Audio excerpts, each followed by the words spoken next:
This video's made for adult collectors because big purple and brown space shuttle. The next of the Combaticons has come out and it's my favorite military vehicle ever.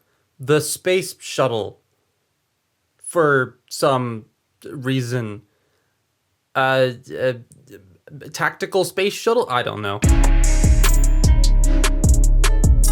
This thing really surprised me, like, a lot. Not because I was expecting it to be bad, but because I was expecting it to be like Vortex, but this is so much nicer than Vortex to me, and that by no means is me calling Vortex bad. He's pretty good, this is just better to me. Much better. My biggest takeaway that hang on, I should explain the title first. He is a shuttle, and the rest are military vehicles, so he's the odd one out, and so he doesn't fit. It's weird. But anyways, back to what I was saying. The biggest takeaway I had from this when I first got it out of the box was how nice it was in the hand. Speaking of the box, this was purchased at Robot Kingdom. Here's the box, not sponsored. The plastic feels slightly nicer than Vortex, and the way he's built is just a bit denser. He looks great with this nice shade of dark gray and the deep brown and the little shots of purple, though I wish there was a tiny bit more purple around him. Hands are weird because of how the nose cone sits. Don't know how they could have gotten around that though, but it is there and it's English.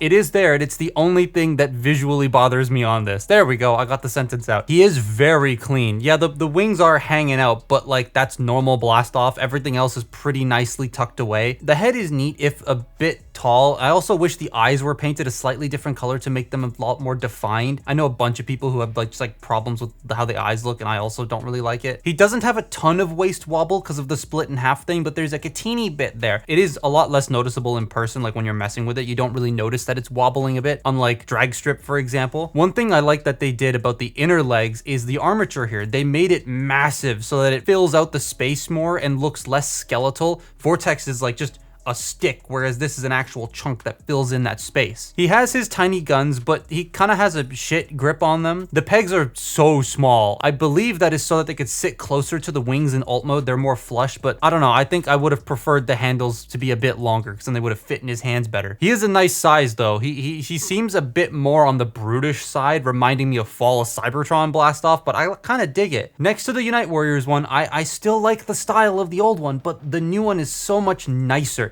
It feels better and it looks better to me. His feet are boosters, so you can like shoot you with foot rockets. Oh, and my figure's head. This was funny. Out of the box, it fell apart because it wasn't glued properly. Like whoever applied the glue on this figure missed. I mean, you're making hundreds and hundreds and hundreds of these like a shift. If you miss, that's fine. But it is just kind of funny that the glue missed and the head came apart. I can fix it. I have no idea where my super glue went. Nothing else though is loose on this thing. The joints are so well toleranced on my copy. It's great. So for starters, he's a lot more solid than this.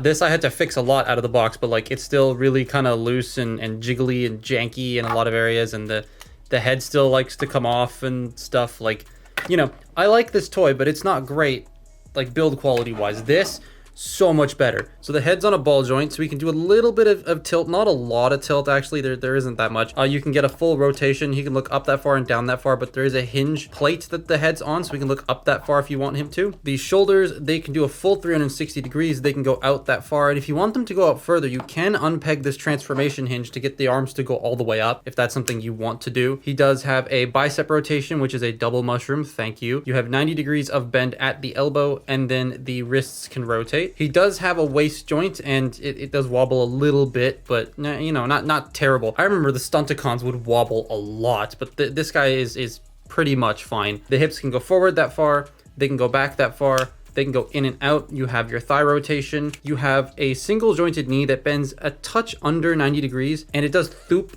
twice, but you can cheat the thoop if you want. I don't know why it thoops, but it does. And then you have your ankle tilt, which can go all the way, and then the toes can move down if you want. So like, he is very articulated. The one thing that's a bit weird though, and that's also with Vortex and things, is because of camera's too high, because of how these guys are segmented and stuff, right? Like the legs don't go as high as I'd like them to go. Like that's not that big of a gap when you bend the knee. And so it makes getting them into some slightly lower poses a little bit more difficult than say something like this, who brings his knee up a little bit higher. But then again, this feels like it's gonna disintegrate in my hands, and this doesn't. I think this robot is excellent. It's so much fun, and it feels great. He doesn't have the arm thing Vortex does as well, so he's a lot more inviting to want to mess with. And unlike Superion, the two arm guys feel different enough from each other. Now, Shuttle time. Okay, if you've transformed the G1 toy, this is basically just that with a lot more steps, but it's really fun. I've had the G1 toy for a long time. I don't have it anymore, but this doesn't feel like boring to me because I've had that other toy for a long time, like some other figures do. This still feels a bit unique and fun. So to start with, we're going to fold the feet down. Then we're going to open up the legs and connect them together, and then accordion this whole assembly down and in like that. Then we're going to close this section up here, make sure everything's nice and tabbed together. You want to fold the head in and then open this up. Getting the head out is a pain in the butt because like you got to get your finger in there.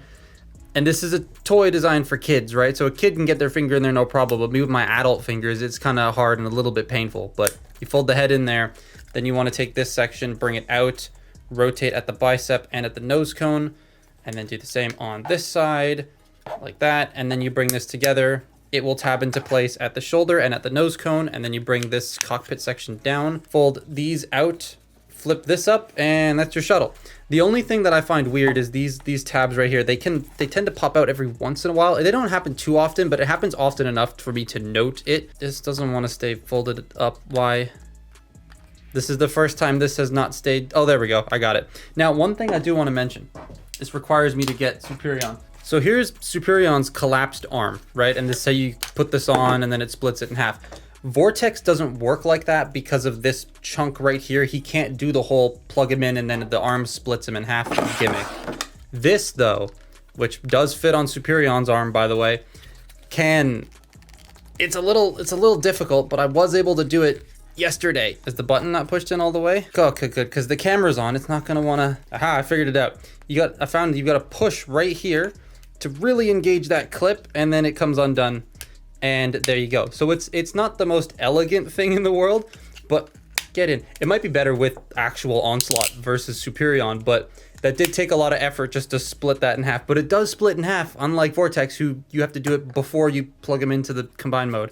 I love the shuttle mode. The massive con symbol is so cool to me. The detail breakup in the middle is slightly weird, but like I still really dig that Decepticon logo. It's just so clean though. There's nothing weird hanging off or out to like the Unite Warriors one. This is also an extremely solid alt mode for the most part. That bit in the middle does come apart every once in a while, especially if you give it like a shake, but everything else is really secure. He has rear landing gear, but no front landing gear, which is slightly odd. The guns can also peg into the wings. Like I said, they sit pretty flush to those wings, so they clean up nicely. It's just a great shuttle. Now let's put him on Superion to see him with Vortex, and yeah, I'm super stoked to finish this set. More so than I was with Superion, and I like Superion. I definitely recommend this. It's great if you want to complete the set, like obviously, because you kind of need it. But as like a standalone shuttle transformer, it works so well at doing that I would just recommend it if you want a shuttle transformer and you don't care about the rest of Bruticus. It's just that nice. But that's my look at Age of the Prime's Blastoff. Follow me on Twitter and Instagram, and I'll see you next time. Bye-bye.